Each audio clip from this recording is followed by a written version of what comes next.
وكفى بالله حسيبا ما كان محمد أبا أحد من رجالكم ولكن رسول الله وخاتم النبيين وكان الله بكل شيء عليما.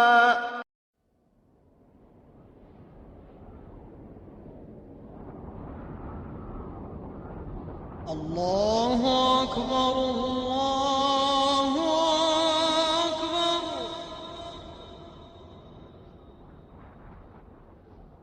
Egypt, the home of outstanding Quran recitation and the preservation of the Quranic sciences of Tajweed, Tartil, and Tahfiz. From this constellation of brilliant voices and exceptionally rare talents and a treasure trove of unique reciters.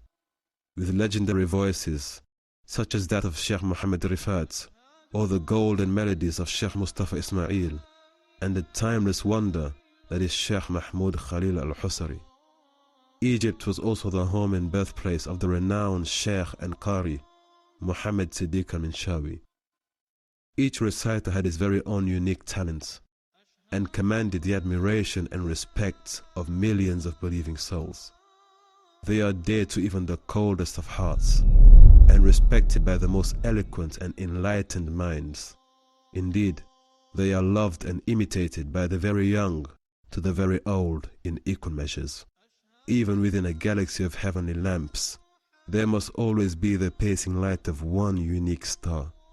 In fact, to most Egyptians, and arguably for most in the Muslim world at large, that star had an undeniably beautiful and unique voice, one that would become so iconic and so universally accepted that it came to be known as the voice of Mecca, a voice that is familiar to listeners from Libya all the way to London. It is imitated from New York to New Delhi, and it is revered and held in high regard from the enlightened city of Al-Madinah to the blessed sanctuary of Al-Quds in Palestine.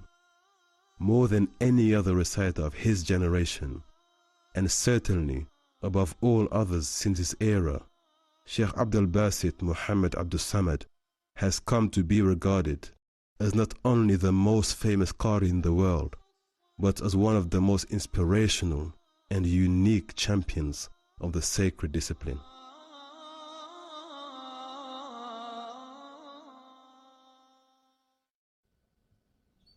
Qari Abdul-Basit Abdus-Samad was born in 1927.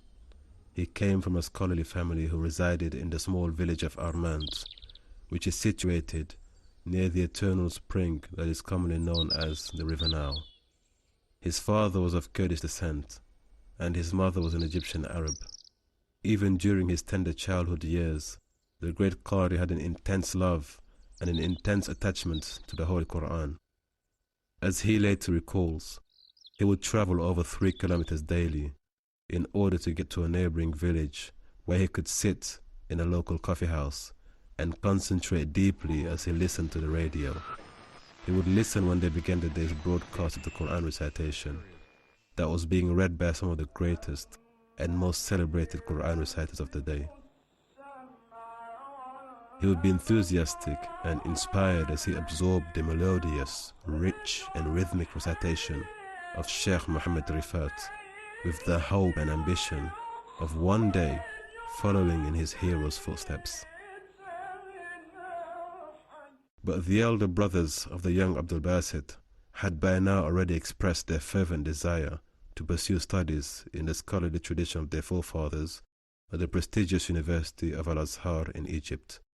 But unlike his elder brothers, the young Abdul-Basit would express his desire to memorize the entire Quran by heart and to one day achieve his dream of becoming a Qari, a devoted disciple and dedicated reciter of the Holy Quran. أنا طبعا يعني كنت محب للقرآن جدا. The young Abdul-Basit had his father's full approval and support. In actual fact, it was under his father's caring and loving presence that the 10-year-old came to memorize the entire Quran by heart, word for word, from cover to cover. وحفظت القرآن وأنا في سن 10 سنين تقريبا. The following year, his father took him to the village of Asfoon, where he enrolled him into a Quranic school, in which the young Abdul-Basit excelled and eventually received certification upon having mastered the 7 recitations, and a short while later he also mastered the 10 authoritative recitations of the Holy Quran, under the expert tutelage of his mentor, Sheikh Muhammad Salim. بعد ما فرغ الشيخ عبد الباسط واخذ شهادة القراءات ال7 أو القراءات ال10، أصبح الشيخ عبد الباسط في صعيد مصر كلها على مستوى محافظة جنة في البداية تعرف من هو الشيخ عبد الباسط Abdus-Samad. It was not long after this that his teacher would permit his young protege to accompany him. He would go with him whenever he attended religious ceremonies and gatherings in which the Holy Quran would be rehearsed publicly. Yet despite his tender age and his lack of experience, at the early age of 14, Sheikh Abdul-Basit was encouraged by his mentor to participate in these public rehearsals.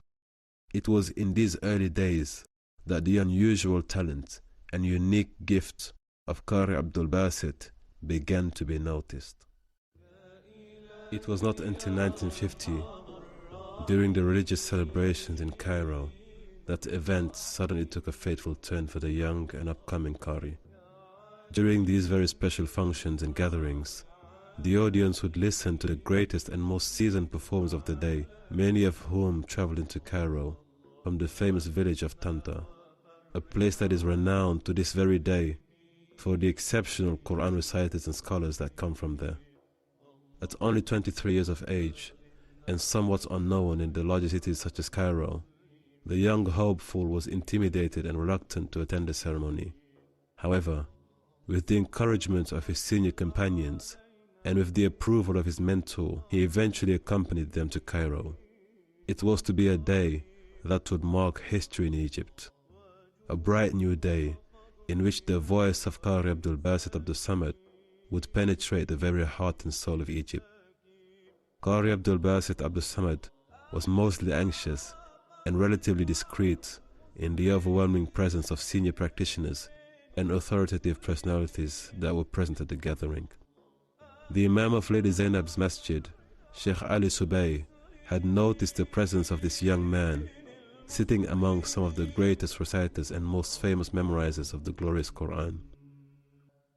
Yet somehow, unsuspectedly, the young Qari would be summoned to recite for a duration of only 10 minutes, as a short opening rehearsal while the audience is warmed up for the main performance to commence. Gracefully, the young Qari began with the name of Allah and proceeded to recite some verses from the Holy Quran.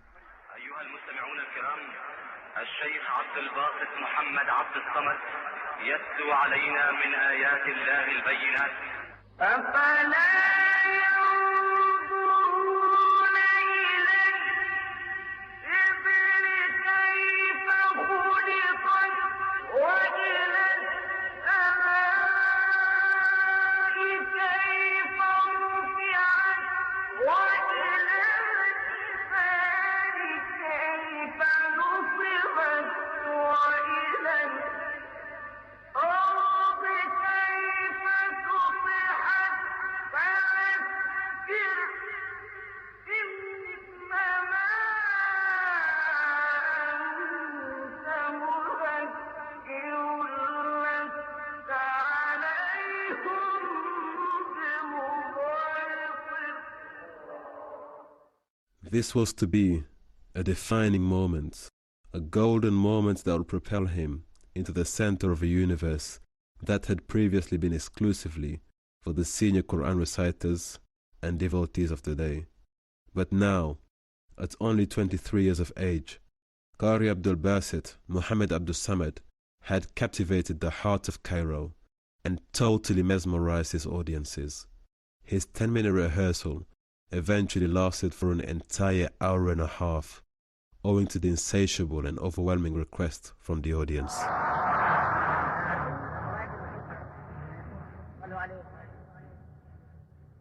Qari Abdul-Basit Abdus-Samad was an extraordinarily gifted talent, who despite his young age still attracted a great deal of attention and yielded a significant degree of respect.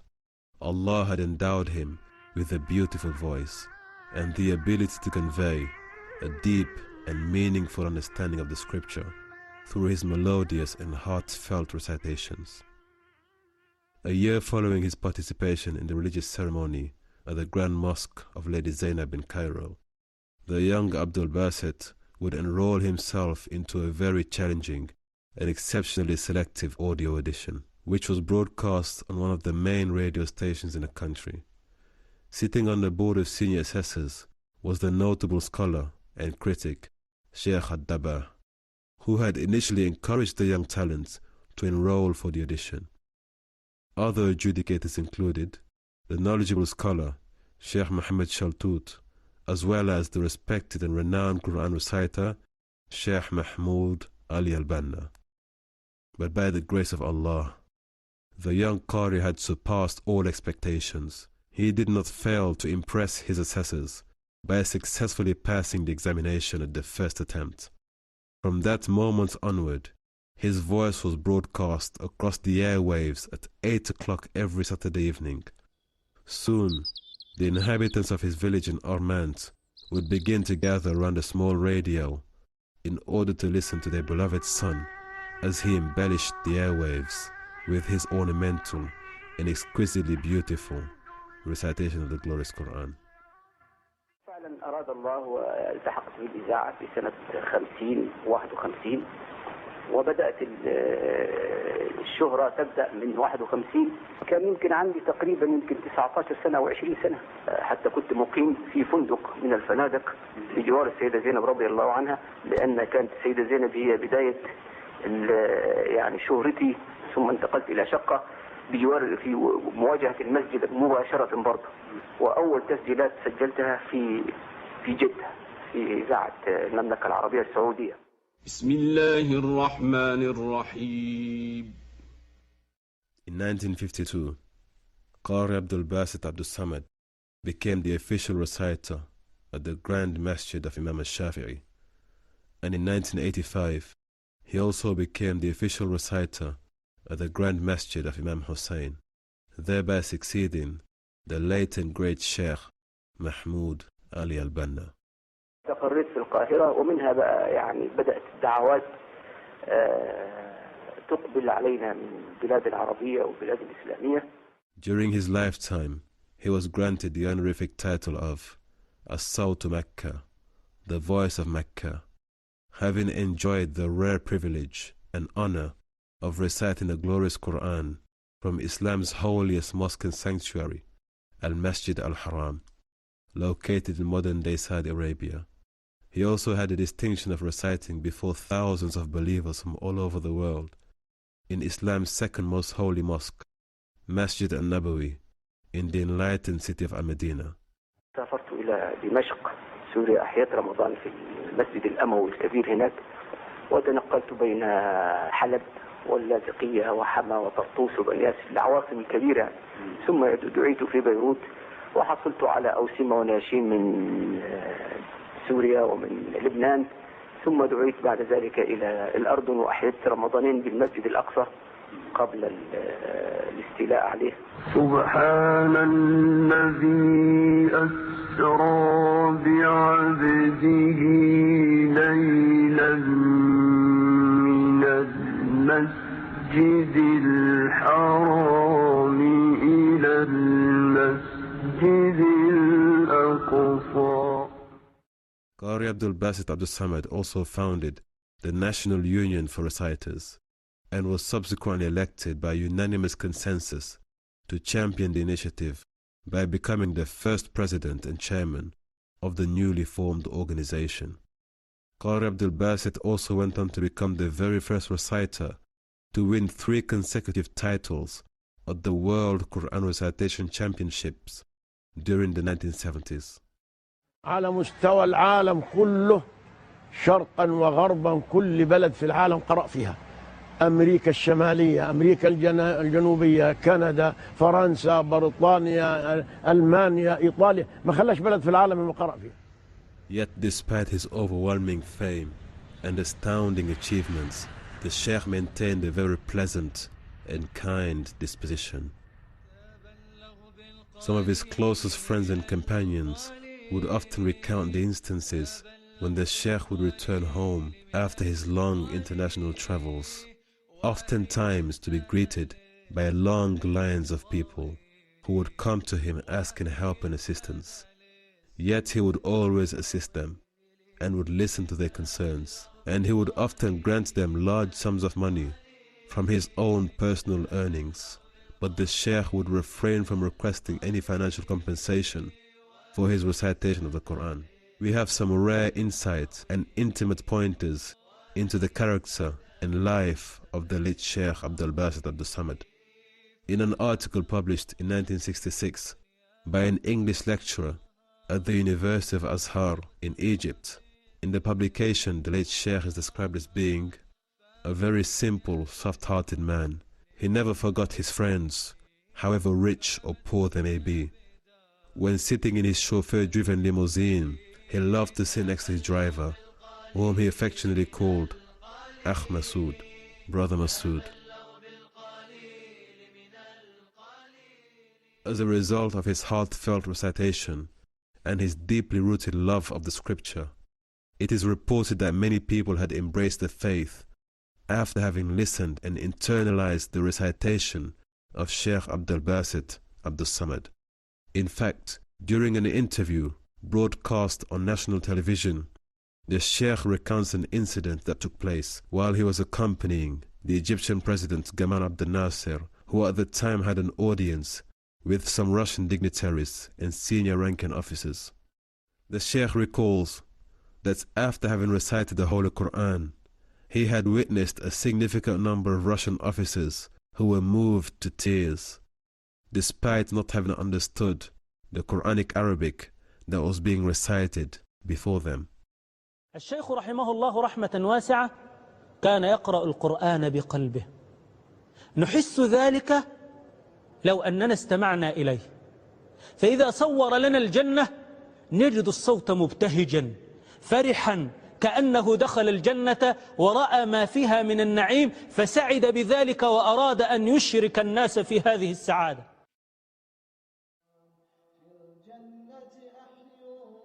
However, towards the latter part of the 20th century, the great Sheikh Abdul-Basit Abdus-Samad would spend his final days on this earth.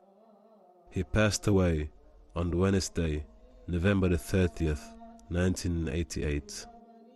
And his passing away was mourned by dignitaries, patrons of the art, ordinary men, women, and children from all walks of life, across the Muslim world and beyond. Yet even after his death, his beautiful voice continues to touch the hearts and continues to penetrate the souls of his audiences. His awesome recitation continues to live in the collective Muslim hearts and minds. His life story is an outstanding inspiration for subsequent generations of Quran students, listeners, and reciters from across the world.